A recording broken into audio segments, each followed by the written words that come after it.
Hey, this is Keith from Save the Rust. So today's video is going to look at the 1942-43 Harley WLC models that were built for World War II. We're going to look at the WLC history, how the WLC came to be, and the difference between the WLA, the WLC, and the unique parts associated with it. The WLC is the Canadian version of the WLA. So this was made specifically for Canadian military. The WLC was ordered and purchased through the Canadian National Defence Forces. Because Canada is part of the British Commonwealth, they entered World War II September 10th, 1939, after Germany invaded Poland. The US officially entered 2 years later on December 8th, 1941, after the attack on Pearl Harbor. Canada had been using primarily British motorcycles, including Norton, Triumph, Ariel, BSA, and some American-made Indians. Canada had purchased 1939 Indian Chiefs, but Indian couldn't produce the parts Canada needed and wanted.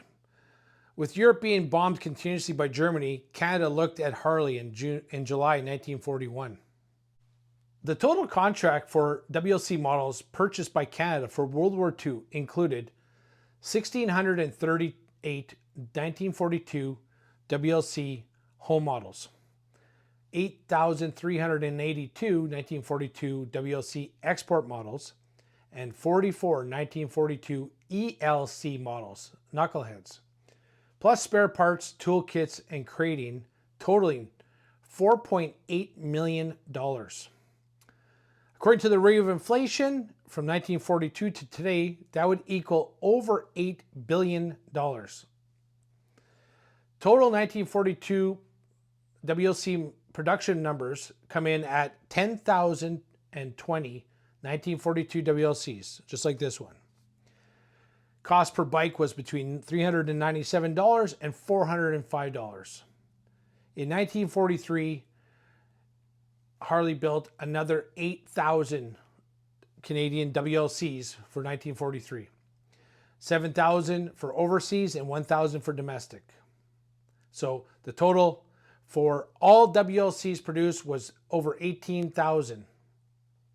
That's a significant number when you think the total production of WLA WLCs, or basically 45s for World War II, was around 88,000 plus parts. Interesting to note that out of the 8,043 WLCs, 4,526 had 43 belly numbers. So on the bottom of your engine crankcase, there's a 43 dash, usually about a 4 number. So that indicates it was built in 43. 4,526 had 1944 crankcase belly numbers. So they had 44 dash blah, blah, blah. So 4 different numbers. So that's super interesting. So how did they come up with the unique WLC, the Canadian Military Harley?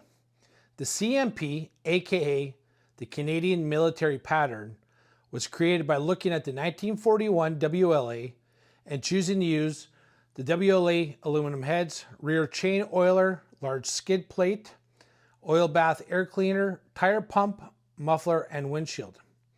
They also looked at the 1941 WL South African model and adopted the front stand, rear stand with sand pads, solo seat, and hand clutch. It also has to be understood that Canada was in the war for 2 years already and understood what worked and what was needed on the battlefront. Things like auxiliary hand clutch was extremely useful on wet mud roads pounded out by tanks and other vehicles. You got to think, you're riding a bike with a foot clutch in wet, sloppy mud or snow or whatever it takes to get from one point to the other.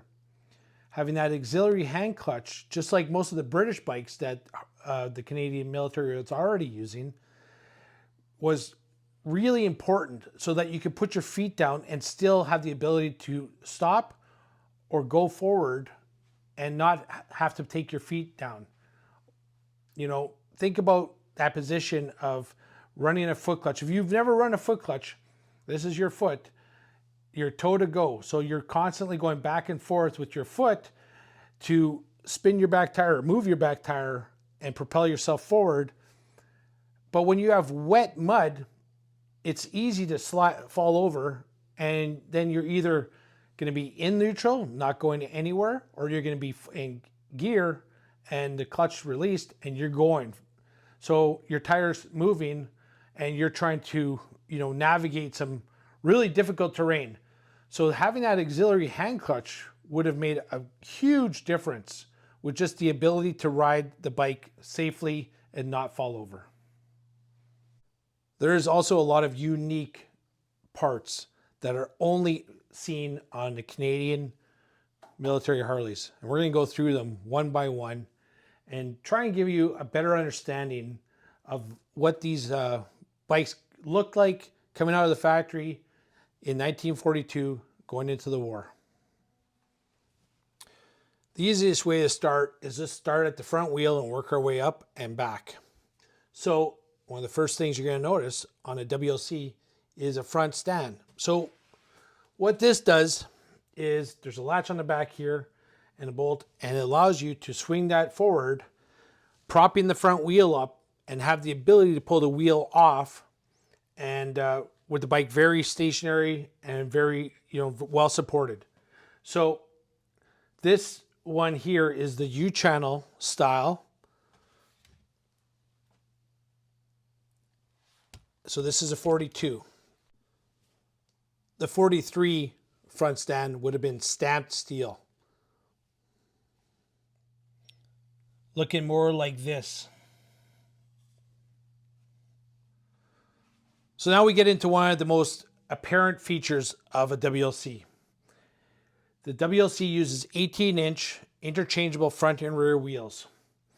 It uses the Star hub with the big twin Springer brake, rockers, and size and diameter of the axle. So first thing we're going to look at is the rims. This is an 18-inch WL rim. And what you're going to see is in the center here, right here, that's where your tire valve would come through for your tube. And you're going to see no extra holes other than the holes for the spokes. So what we have here is a 1942 WLC front wheel, because here's your tire valve, and then shortly past it, there's an extra hole right here. And what that is for like a bead locker. And I'm going to show you the bead locker that one uses.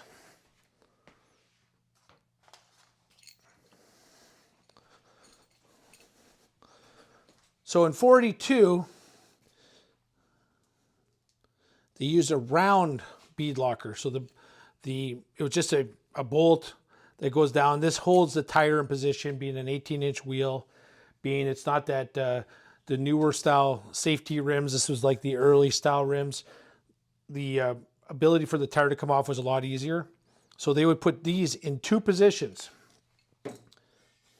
So they're opposite of each other. One would go here, this way, and then the other one's right here. So complete opposite, 180 degrees. What they found was that if they had to take these off because the tube got punctured or whatever the fact, dirt would get stuck in that round bolt around there, and they have a tough time getting it off. So what they did is, and it's hard to see, but they flattened two sides of it. And what that does is, as you're screwing it down or off, it has the ability to push the dirt into those recesses and make it easier for this to come off. What they did is in 43, they actually, it's going to be hard to see here, right there, see this? Well, that is squared off so that this wouldn't spin. So it actually went in there and held it. So right there you can tell the difference between a WL, a WLC 1942, and a 1943 WLC rim. 3 distinct 18-inch rims.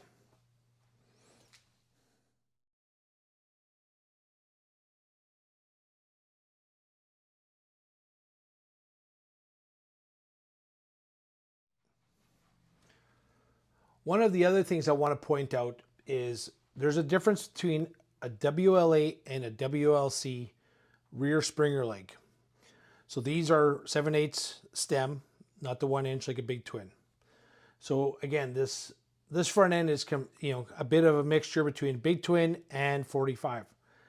But what's unique about the rear springer legs is on a WLA, the hole that goes for the rocker stud is 7/16. On a WLC, it is 1/2 inch because they use the larger rockers and the studs themselves are larger. So here's another thing that's different between the WLC and the WLA. The rockers. These are your springer rockers.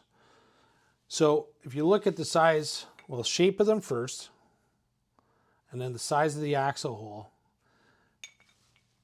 in relation to the WLC.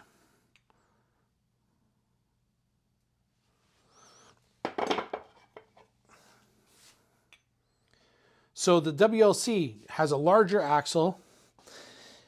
These are the kind of like inline style of WLA rockers. And on the WLC, it has this, jutted out one. So what it is also these springers, these rockers go on the outside of the springer as opposed to on the inside of the springer that a WLA does. Now we'll get into the hubs and brakes between the two differences. This, if you're watching this channel and you're into old Harleys, you're gonna know what this is. This is a star hub. Why does it get the name star hub? It's because it has these covers. They go on and they look like a star, okay? And what this does is uses an inner bearing sleeve like this that goes in, and there's a series of loose rollers, lengthwise rollers, okay? And then you have shims and everything. These are used on like 36 knuckle and up right till 72 shovel, I think, on a front brake. So these are around that era. So these are, extremely common, used on a lot of different motorcycles. What the WLA did, so that's a WLC, because the front and rear wheel are 18-inch interchangeable wheels. So you can take the front and back wheel, change them in case you had an issue. And those hubs were the exact same on the front and back. This is the front hub of a WLA, and this is the backing plate. Okay, so what's different between this is uses ball bearings, and it's got integral hub and brake. So, and these go on 16-inch wheels. And what's different about this is one of the things, it's not interchangeable, which is, I don't know, I understand why America, the U.S. counterparts didn't stipulate interchangeable wheels. It just makes sense. So what they did is they used this, 45 style brake that's been in use since I think 29 or something with the ball bearings, and they use this on the front of their WLAs. One of the things that's different is on the WLCs, it's got the same spokes. It's just 40 spokes, blah, blah, blah. This has two different size spokes. So it's gonna have a longer spoke on this side, shorter spoke on this side. And again, the wheels aren't interchangeable. So kind of interesting when you look at the removable front brake on the Star versus the Integral. I mean, looking back, I can't believe that the American bikes didn't look at this style, but that's what makes the differences between a WLA and a WLC. One thing to mention is that the brake pads are also not interchangeable, and the fact that the WLA pads are a little bit smaller. Continuing on with the differences, one of the differences about the front ends of these bikes was the Canadian version had a ride control. And what this does is you tighten it up and there's pucks that limit and slow your front end rebound. So this is another telltale sign of a WLC versus WLA. Another unique feature is right here. The WLC has a pull, they call it a pull handle on the axles. So instead of having to knock it out on the off from the other side and risking damaging the threads on the other side, you can pull on this and then pull it out a lot easier. Front and back had that. One of the things I forgot to mention was that because of the rear stand, you need a longer rocker shaft. So this one would be long enough that you can put the spring and everything you need to accommodate the front stand. So another unique WLC only part. So now we get into one of the most distinguishable features of a WLC. Front fender toolbox. This is only 1942, only Canadian modeled WLC. And what I'm going to do is I'm going to show you an extremely rare, this is the early version. There's only 3,290 of these ever made. And I can't believe I found this one, and this is a new old stock one. Okay. And what's different about this is it doesn't have a lock.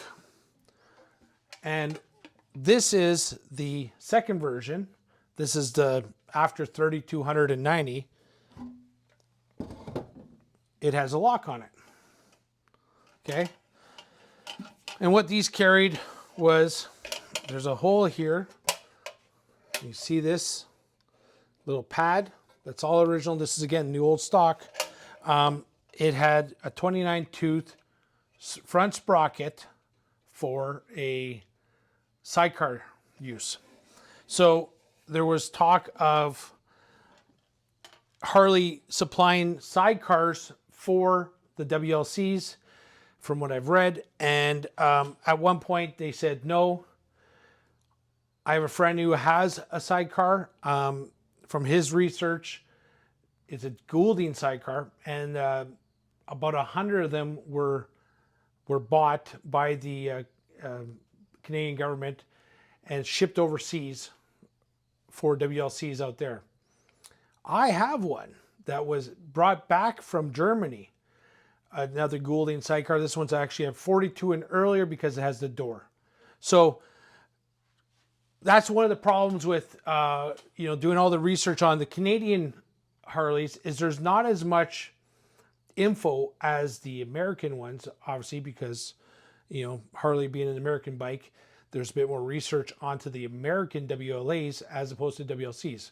And it's just a little bit tougher to get all this information. A lot of this information I've pulled out today is, from the How Do You Restore Your Harley Davidson by Bruce Palmer III. That's one resource. Military Harley Davidsons by Bruce Palmer. And then there's a bunch of other ones. I'll show you a picture of all the books.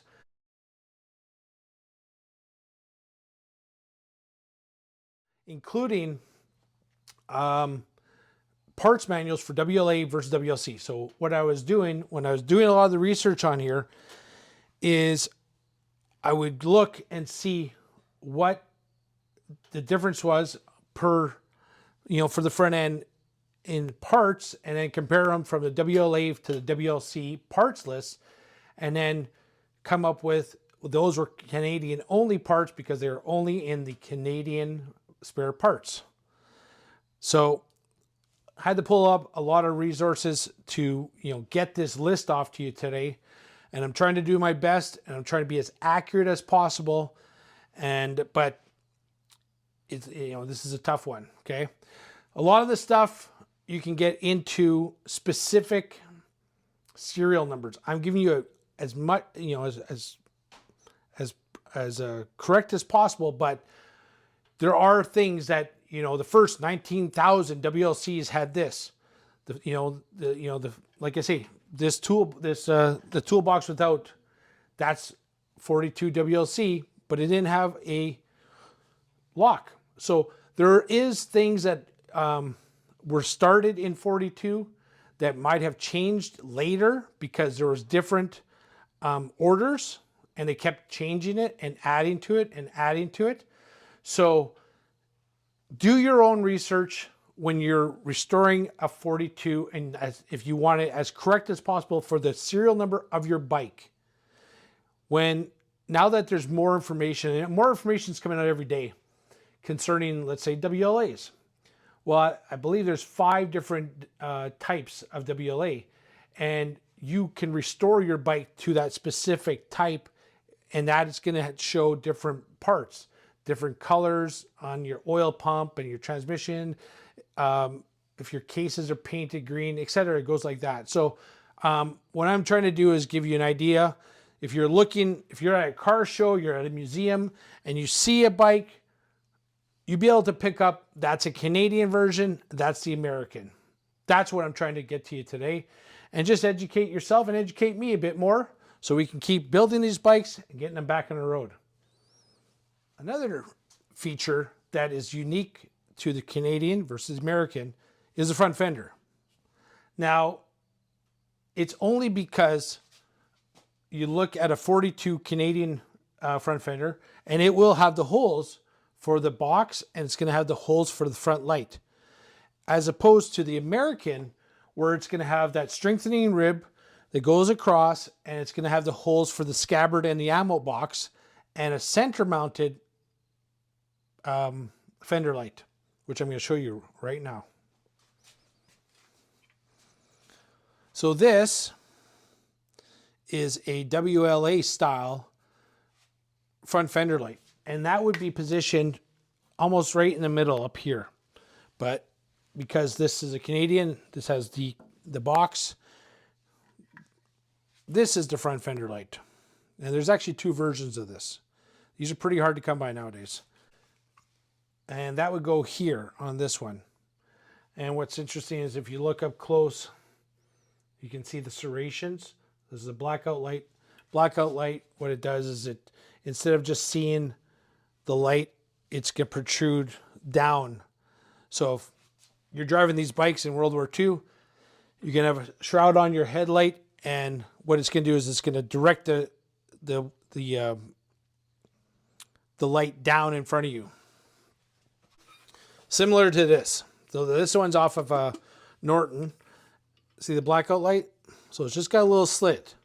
So if you're the enemy and you're like a sniper, or you're, just someone in the bushes, this is coming at you. You actually don't have a direct line of sight with the light. What it's doing is it's coming up and it's hitting this reflector, deflector, and it's shooting the light down in front of you. So you can see where you're going, but you're not advertising, here I am. Because if you're on this bike in World War II and you had just a light on, and had someone, was going to shoot at you, all they're going to do is aim a little bit higher, and you're getting it in the chest or in the head. So I don't have the correct blackout cover, but my friend Ross has one, and he sent me a picture, and this is what it looks like.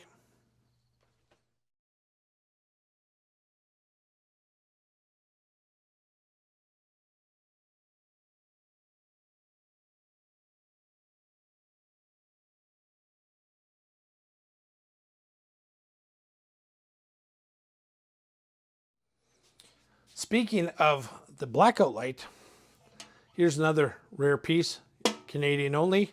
As you can see, Harley Davidson 45 cubic inch WLC models, blackout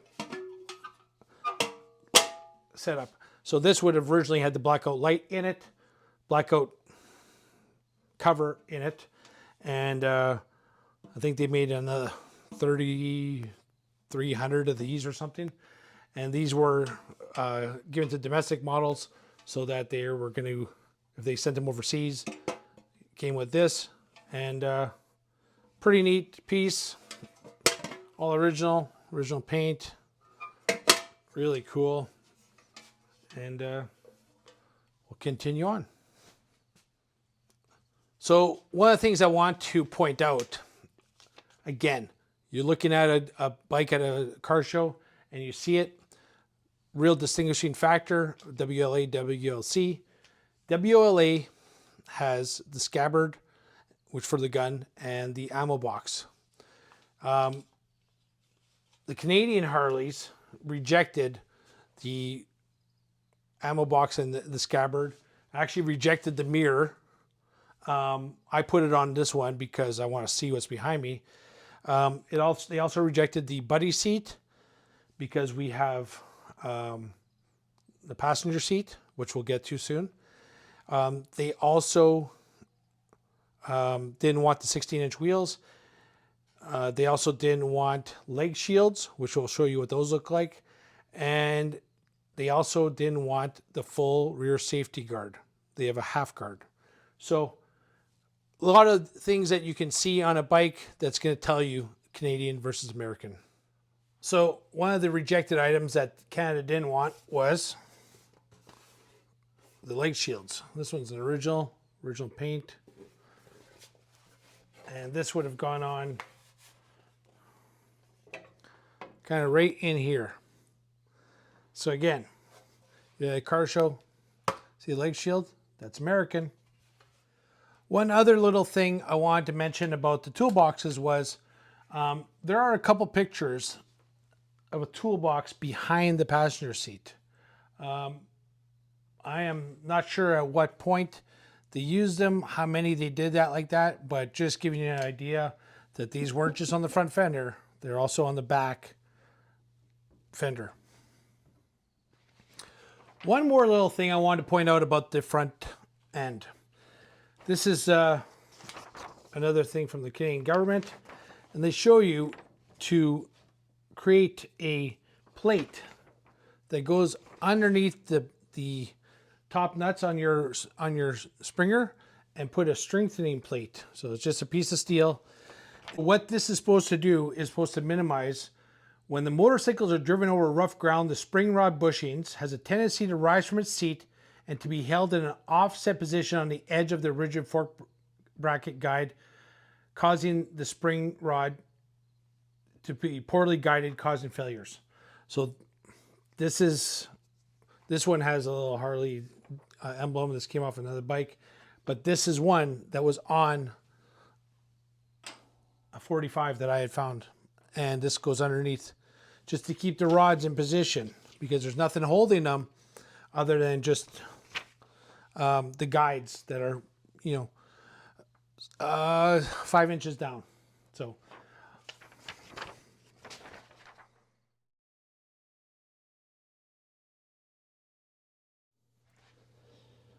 what you're seeing there is the hand pull for the rear axle. Another interesting item is this is the clutch arm. Okay, I don't have, in all the clutch arms I got, I don't have an early version of a WLA. This is WLC. Okay, see how it has two holes here? The early 42 WLA only had the one hole in the top. After that, because they were making these already, they just started using this arm on all WLAs and WLCs. But what this arm is intended for and originally built for was for the auxiliary hand clutch, another very unique Canadian only. So what it is you have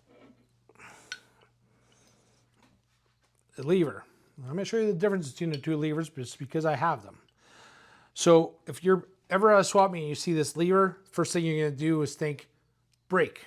Well, I'm going to show you the difference between the two, and what it is the diameter right here. Okay, this one's a large one, this one's a small one. This is for your brake, this is for your clutch. Okay, other than that, they're pretty identical. If I even are the part numbers the same? They might be. I believe so. So the part numbers are even the same. So what the difference is getting back to this. This is what goes through here, okay? And what that is there's a cable that goes through.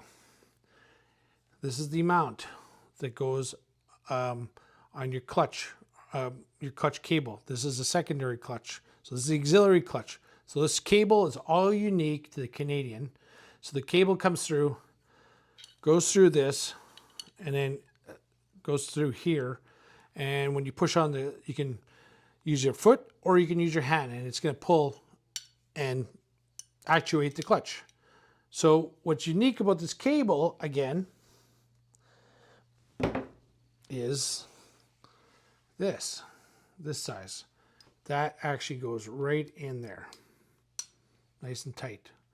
So if you see this cable, you see this large diameter, you see this handle, this is all auxiliary clutch. So really important piece. And I've already explained why they did it and how useful it was. So now we get into the handlebars and controls. One of the things that is unique is the early 42 WLCs came with a left-hand throttle. Why?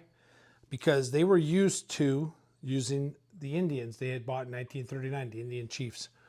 So what they did is, again, left-hand throttle. So I actually have, there's two different spirals. I actually have the proper spiral, and they would change both spirals to this. It was the opposite of the current ones. So when you pull it, it actually pulls it farther away. But when you go it onto the other side, you have to do the opposite. So again, when you're looking at spirals, if you ever come across some, kind of look at them and decipher if you got the correct ones or if you have a reversed one. Okay, so what they did though is they changed it, and they went with the right-hand throttle because everything else other than the Indians, including all their British bikes, Norton, BSA, Triumph, blah, blah, blah, were all left-hand right-hand throttles. So they changed that. And I have some of the paperwork that shows that. So with them changing the spirals, one of the things they had to do was, because of how their arm on their one of the arms on the throttle plate on the carburetor, they made this mount. And I've seen this mount in the past, and it looks so hokey, it looks so homemade, that I thought it was just someone had made it. But the reality is, this was given to, this was produced by the Canadian Army to show you how to do a changeover on the carburetor, the spark advance, and retard cables. I'm going to show you this right now.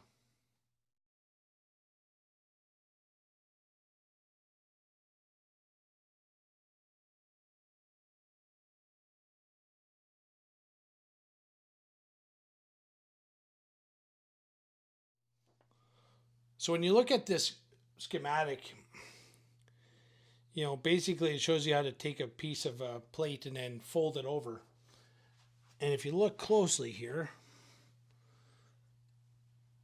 I don't know if you can see it as good as I can, but that one has been modified so it can run the right hand throttle. Get into another unique feature: oil lines. Here they are, oil and fuel. So what they stipulated was the Canadian government wanted neoprene oil lines, which, you know, that's kind of what we see on current bikes. But what they wanted was the ability for the bike to fall over and not kink those steel lines like WLAs have. So again, very unique feature, Canada only. Neoprene oil lines. And there's even a little piece of steel that's made to keep it away from the header pipe. So now here's another unique feature that Canada requested. Chains on their gas and oil caps. So this is so that when they take it off, just like an old tractor, it can't go anywhere.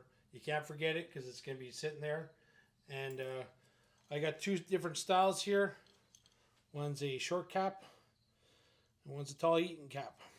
They're both Eaton caps. And you can see how they have a little pin and they have a chains.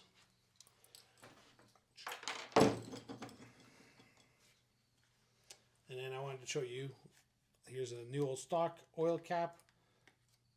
And on the back you can see how this one doesn't have that little pin. Another unique feature. So this next one is kind of interesting also. This is the half guard. So I don't know why, but Canada requested only a guard to go on the side, the left side where the air cleaner is. Was because they are possibly thinking of having a sidecar attached. That could be it, but this is what they wanted. They wanted a half guard. And what that does is falls into the next changeover piece. And here it is, again from the Canadian Army, showing you that what they want you to do on the filler plug is shorten it. So here is a standard filler plug. And here's the short one. So what they do is they show you that they want you to shorten it. And why is because not having that full guard on the back, when the bike fell over, that oil filler protruded past and had the ability of damaging your transmission. Just like this one. This one actually has been cut short because it probably got damaged when the bike fell over, and that's why they requested a shorter plug. So because they didn't have the full guard, now this was another interesting modification that the Canadian Army requested that you do so that it didn't damage your transmission. So what we have here is the data plates. These are aftermarket, and what these do is they go right on this back bolt right underneath your dash. And what this one says is, you know, WLC model. That's 1942, that one. And in 1943 they went with this one, the lubrication chart. Both of them say WLC model. Another unique feature. One of the things I don't have to show you is early 42 WLCs had a shifter knob that had two rings, and it didn't protrude like this. So it looked like this, but it was this ring here. There was two ridges, not one. So I just thought I'd mention that. Another interesting feature was the fact that the WLCs had pegs, and the pegs went off of the center bar that crossed over. So one went right where I showed you, and the other one would have went right here, right behind your other floorboard. So again, unique, and that ties us in to the rear passenger seat. So now on my bike here, this is a 42 WLC. I ride this bike. Well, I haven't started this one yet, but I ride my bikes.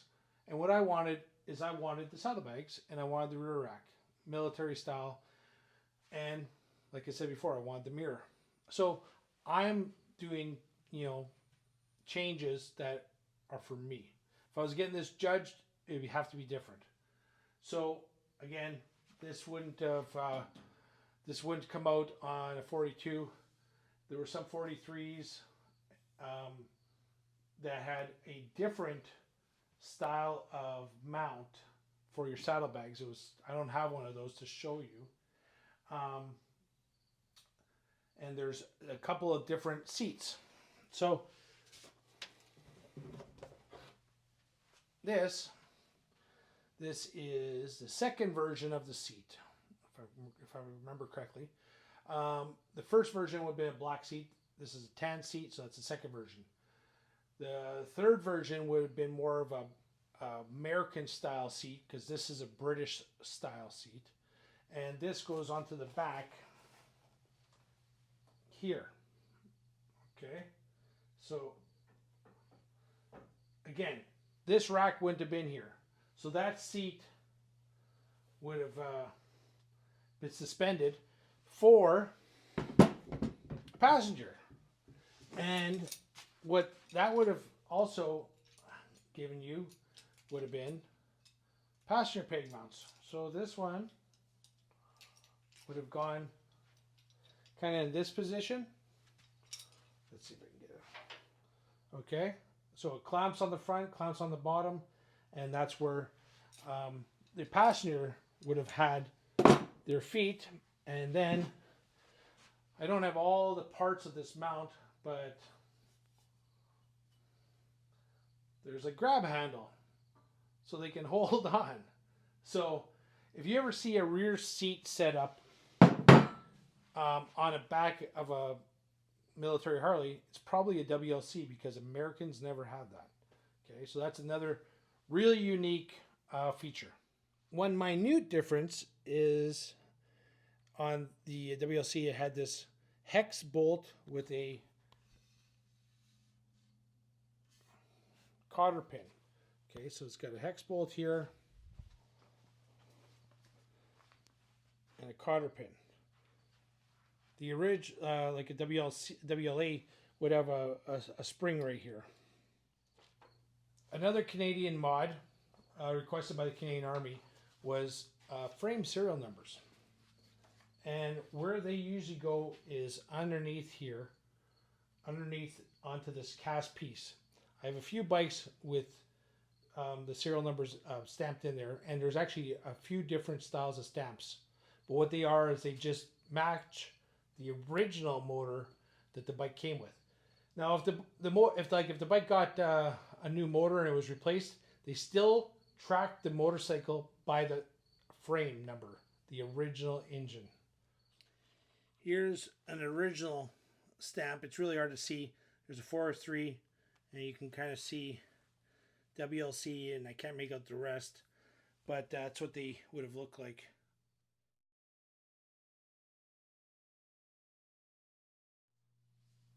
So now we get into the rear stand. So the rear stand actually was taken from the 41 South African model WL with the sand pads. So you can see here there's pads that have been welded on, and what that does is just makes it more stable in sandy conditions. That's why they're called sand pads. But Harley also, our Canadian government also requested and showed the modification in case the rear stands arrived without sand pads. You know, if these had been damaged and they got like a replacement one, it might have only come without the sand pads, so they showed you how to modify that one.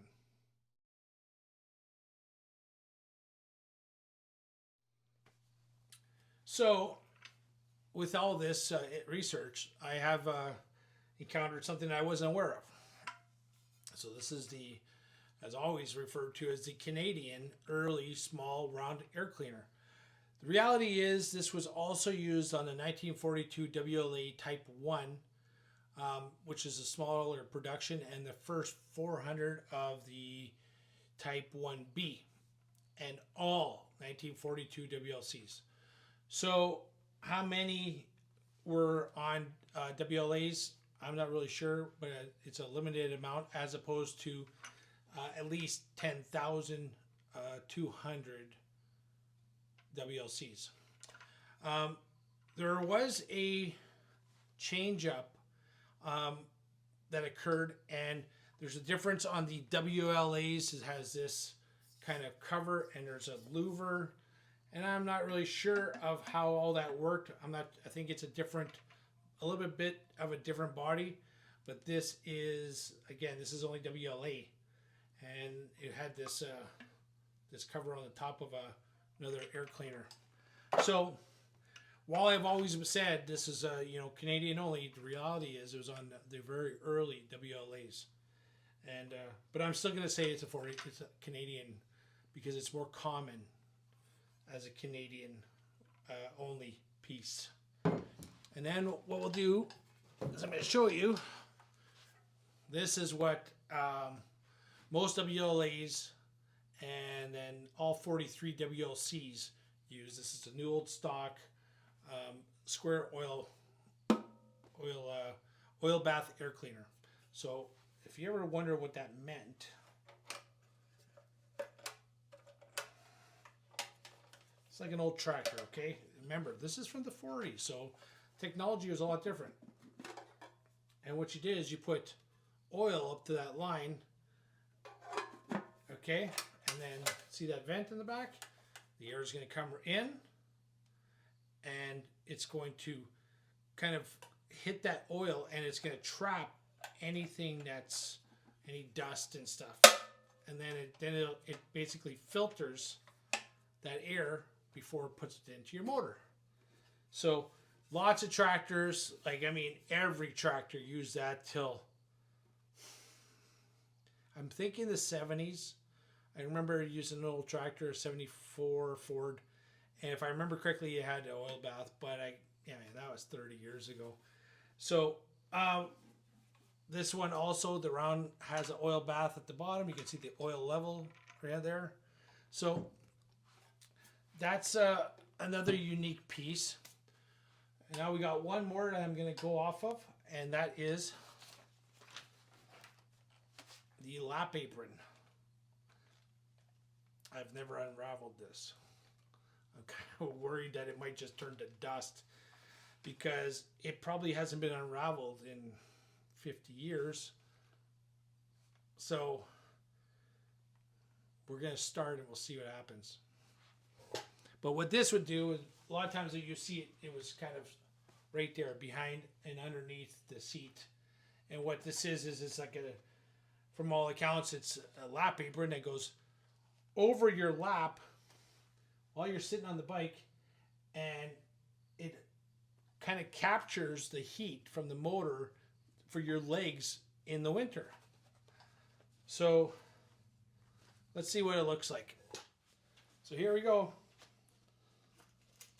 I've never seen one of these done, taken apart, and I've never done this one. This one I got with a pile of new old stock parts, and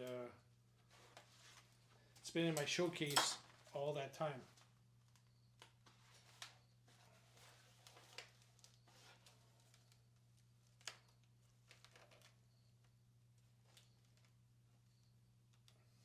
I don't think so.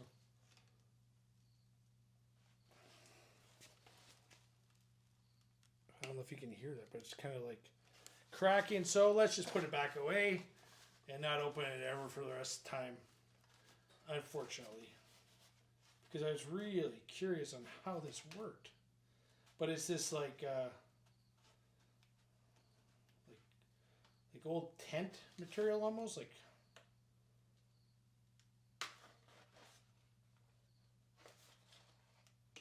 Yeah, it's just not. It's not worth it. Anyway, that's what one is, and sorry, couldn't open it. So there's one other thing that I never put on this bike, and it was the auxiliary stoplight switch, and it basically went here, allowed you to turn off the light to the tail light, and then this is the Canadian mod, and they want you to move it up higher here on the frame. So I got a picture of one. This is what it looks like.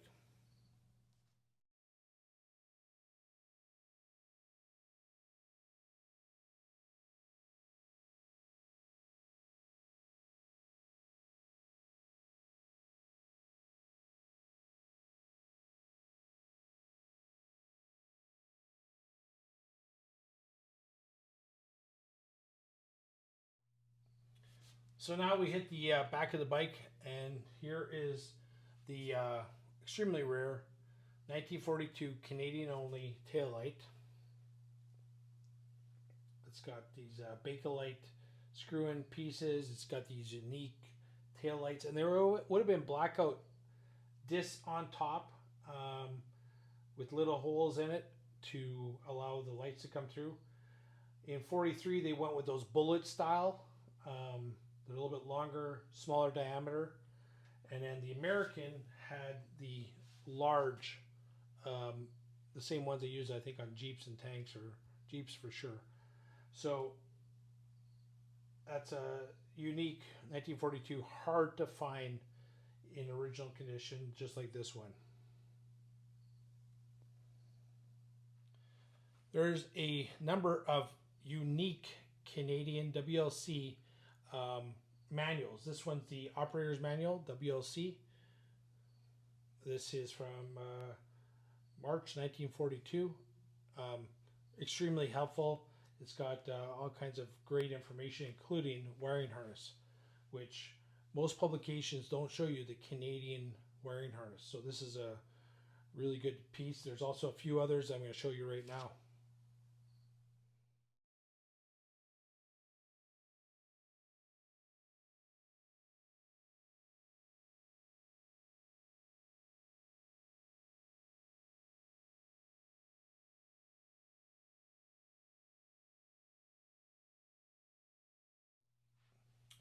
One other thing that was used on the 42 WLCs, I can't confirm that it's unique only to the 42 WLCs, but it was the 7-pole ignition switch.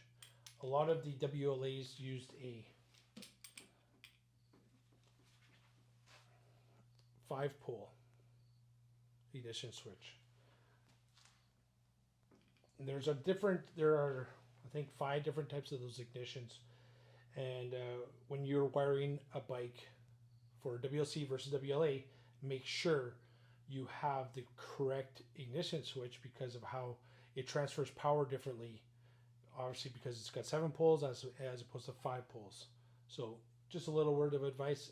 Can't confirm that that was only WLC. I know it was used on 42 WLCs.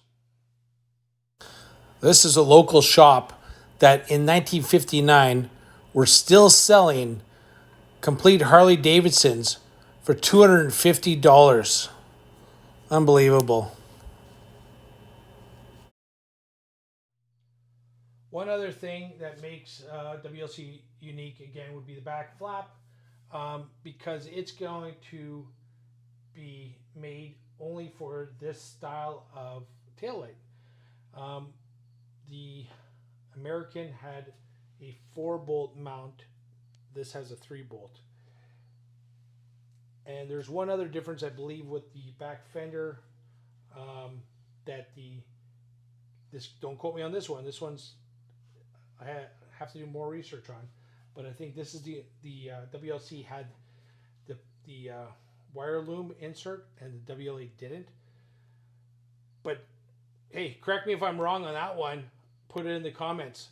If there's anything that you disagree with or you want to add to it, again, I'm doing a general. I'm not going, to the exact, this motor number to this motor number is this.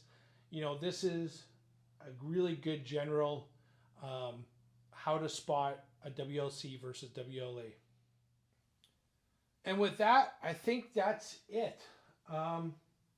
Again, if you know of more differences that I am not aware of, that I never touched on, put it in the comments. I want to know, because I want to restore these bikes better than my last one. And again, because it's what I had to do, how the research involved, it's not as easy to just say this is Canadian only. There's a few things like that, but not everything was so clear cut. So again, I looked at the WLC, WLA parts manuals and seeing which transferred, which didn't, which ones showed up at all. So there's I did a lot of research. I tried to do the best I can on this subject, and I hope you appreciate the effort involved, and I hope you appreciate how we take these bikes from nothing, put them back together, get them on the road. Are they 100% all the time? No. What matters is you get these bikes back on the road where they belong. And, you know, coming from a personal note, my grandfather was in World War II, Canadian Army, 1939 to 46. He was in the Army for 7 years. You know, he talked about being in the Army one night. And some of the stuff he told us was, you know, you won't believe how many people died because they wanted to stay out of the rain and slept underneath a tank or a truck, and it sunk in the mud and it squashed them, you know, basically suffocated them. And he had a couple of more humorous stories, but the reality is he died when I was in my early 20s, and he talked about it once. So these guys are for the most part, they're gone. You know, the war was 83 years ago. Anyone who served would be right around that 100-year-old mark.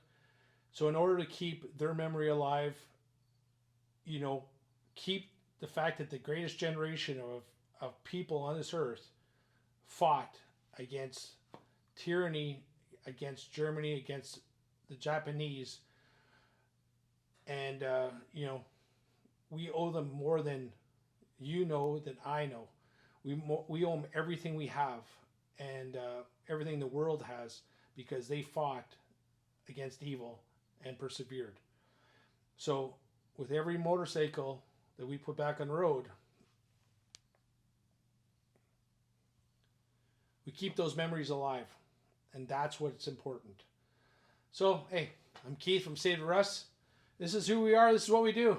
You know, hope you enjoyed it, and have a great day.